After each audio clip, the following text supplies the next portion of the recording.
اور وہ محترمہ، کیا اس کی کل کو شادی نہیں ہونی؟ احد ناسمجھی سے بولا۔ اسے ماں کے رویے پر اکثر شکایت ہوتی تھی کہ وہ نائلہ اور عافیہ کے ساتھ زیادتی کرتی ہیں اور علیزہ کو کھلی چھٹی دے رکھی ہے، بلکہ وہ شکوہ کیا کرتا کہ نائلہ اور عافیہ آپ کی سوتیلی بیٹیاں ہیں اور علیزہ سگی۔ سعدیہ اس تبصرے پر بس ہنس کر رہ جاتی تھیں۔ اس نے کہاں جانا ہے بھلا؟ بات گہری معنویت رکھتی تھی۔ کیوں، وہ کوئی لڑکا ہے جو رخصت نہیں ہوگی؟ احد خود ہی کہہ کر ہلکا سا ہنس دیا۔ ارے پگلے، جہاں آنا تھا آ گئی ہے۔ سعدیہ بھی بیٹے کی بات پر مسکرائیں اور کھل کر وضاحت کی۔ احد کی سمجھ میں آ گیا کہ ابو نے اپنی بھانجی کو بہو بنانے کا فیصلہ کر رکھا ہے۔ یہ انکشاف احد پر آج ہی ہوا تھا۔ علیزہ بلا شبہ بے حد خوبصورت تھی۔ وہ تو کیا کوئی بھی لڑکا اس پر دل و جان سے فدا ہو سکتا تھا، مگر علیزہ ان لڑکیوں میں سے تھی جو اپنے حسن پر بے حد غرور کرتی ہیں، جن کے نزدیک زندگی شاہانہ معیار کی ہوتی ہے۔ رو دھو کر سسک سسک کر زندگی نہیں گزارنا چاہتی، شریک حیات کے حوالے سے پسند ناپسند ہوتی ہے۔ وہ احد کے ساتھ بے حد حقارت بھرا رویہ رکھتی تھی۔ قبول صورت احد شریف اور برسر روزگار تھا، مگر علیزہ کو دولت اور آسائش نہیں دے سکتا تھا۔ علیزہ کو عہد میں کوئی دلچسپی بھی نہیں تھی۔ پہلے ان محترمہ کے ارادے تو پوچھ لیں، وہ تو ہواؤں میں اڑ رہی ہیں اور آپ لوگ اسے دل و جان سے بہو مان کے بیٹھ گئے ہیں۔ عہد نے بائک کی چابی اٹھائی اور سر جھٹکتے ہوئے کام کے لیے چل نکل پڑا۔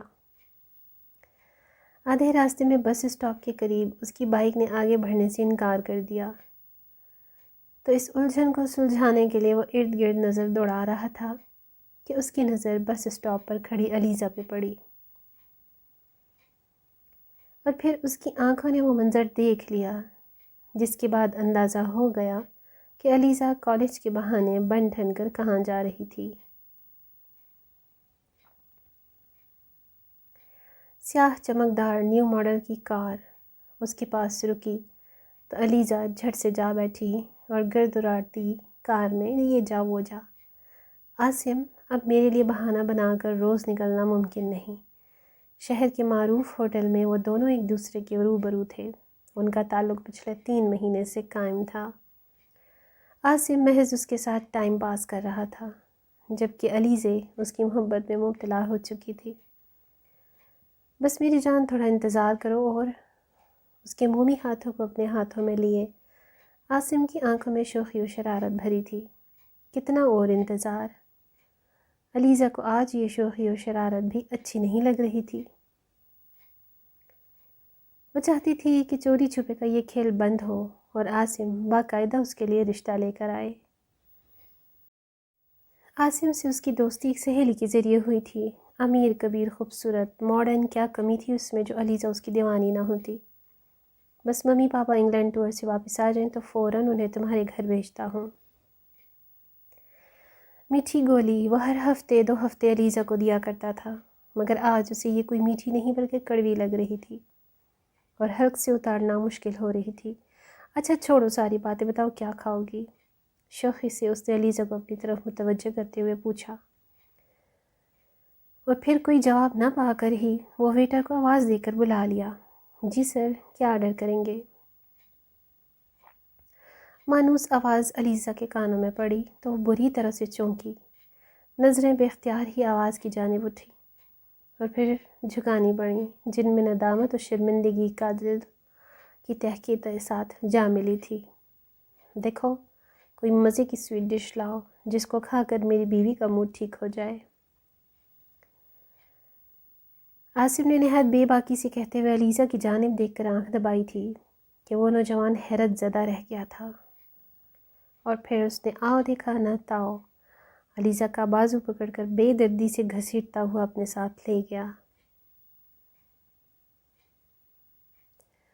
اور اپنے پیچھے تمسخر، حیرانی اور طنز و غلیظ جملے چھوڑ گیا تھا۔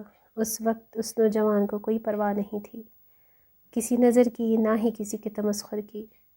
اس وقت وہ بس ایک محافظ تھا جس کا کام بس حفاظت کرنا تھا، اس لڑکی کا جو بے راہ روی کا شکار ہو چکی تھی، جو گھر والوں کو کالج کا کہہ کر غیر لڑکے کے ساتھ ہوٹل میں ملاقات کے لیے آئی تھی۔ اس کا محافظ جو اپنے پیاروں کی آنکھوں میں دھول جھونک رہی تھی،